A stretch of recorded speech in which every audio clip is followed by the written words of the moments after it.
Hi, Savannah and Jonah. I'm waiting for supper, and I think what a good time to read another book. So I am going to read a book called The Old Woman Who Named Things. This is a book that Grandma Shinnick really likes, so I think it's kind of a fun book and it's kind of interesting. So let us get started. Once there was an old woman who loved to name things. There she is. She named the old car she drove Betsy. She named her chair that she sat in Fred. She named the old bed she slept in Roxanne. And she named her old home Franklin. There's Franklin right there. Every morning she would get out of Roxanne, have a cup of cocoa in Fred, lock up Franklin, and drive to the post office in Betsy. She always hoped for a letter from someone, but all she ever got was bills.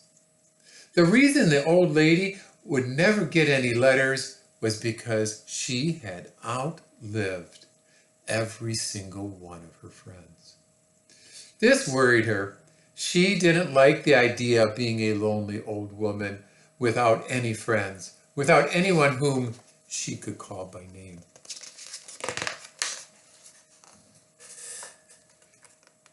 So she began to name things. But she named only things she knew she could never outlive. Her car, Betsy, had more get up and go than anything around her. Her chair, Fred, had never sagged a day in his life.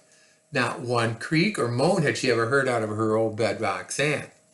And her house, Franklin, had been standing straight for over 100 years and still didn't look a day past 20. The old woman never worried about living any of them, and her days were happy. So one day, when the old woman was out soaping some mud off of Betsy, telling her that Franklin would not want to be seen with the car that didn't keep its bumpers clean, a shy brown puppy came to the old woman's gate. The old woman had not named the gate because two of its hinges had rusted off, and she could tell the gate wasn't long for this world. The shy brown puppy right there wagged its tail. It looked a little hungry. The old woman stood beside Betsy and watched the puppy for a while. She said. There she is. Then she walked into Franklin, got a chunk of ham from her refrigerator, and came back outside. The old woman gave the ham to the hungry puppy and told it to go home. She told it that Betsy always made puppies sick, and Fred never allowed puppies to sit on him, and Roxanne wasn't wide enough for a puppy and an old woman to fit on.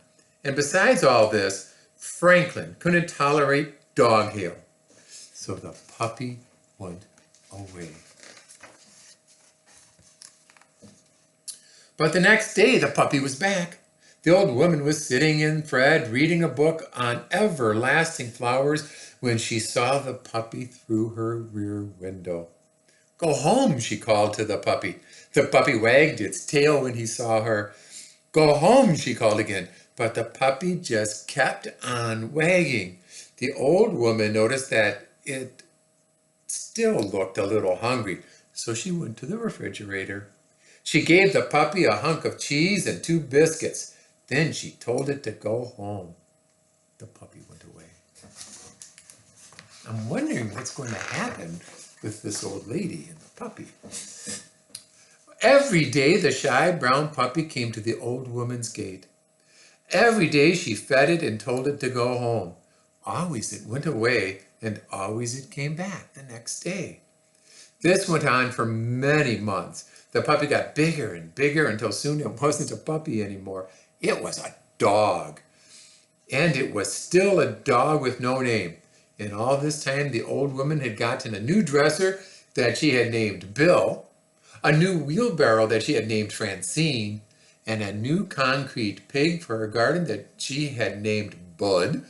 But the dog she faithfully fed at her gate every day still had no name. Since it had no name, the old woman didn't have to worry about outliving it.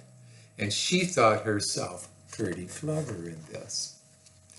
Then one day, the shy brown dog didn't come to the old woman's house. She sat and fret and watched the gate all day, but the dog never came. The old woman felt sad. The next day again, the dog did not come. The old woman drove Betsy around looking for the dog, but she could not find it. The old woman felt even sadder. The following day, when the dog still did not come, the old woman knew she had to do something. She picked up her telephone and called the dog catcher. "Have you caught any shy brown dogs?" the old woman asked the dog catcher.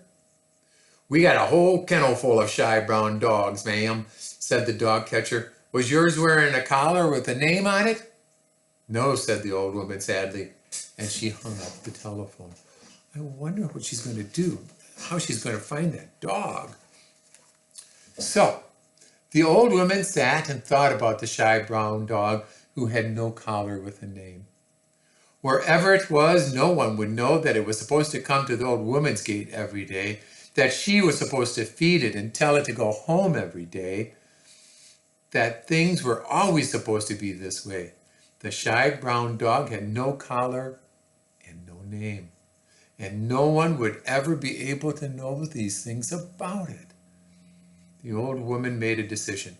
She locked up Franklin and drove Betsy to the dog catcher's kennel. She said to the dog catcher, I wonder what she's going to say to the dog catcher.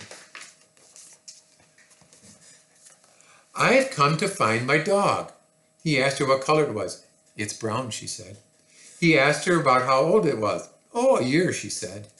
Then he asked her what its name was. The old woman thought a moment. She thought of all the old dear friends with names whom she had outlived. She saw their smiling faces and remembered their lovely names, and she thought how lucky she had been to have known these friends. She thought what a lucky old woman she was. "My dog's name is Lucky," she told the dog catcher.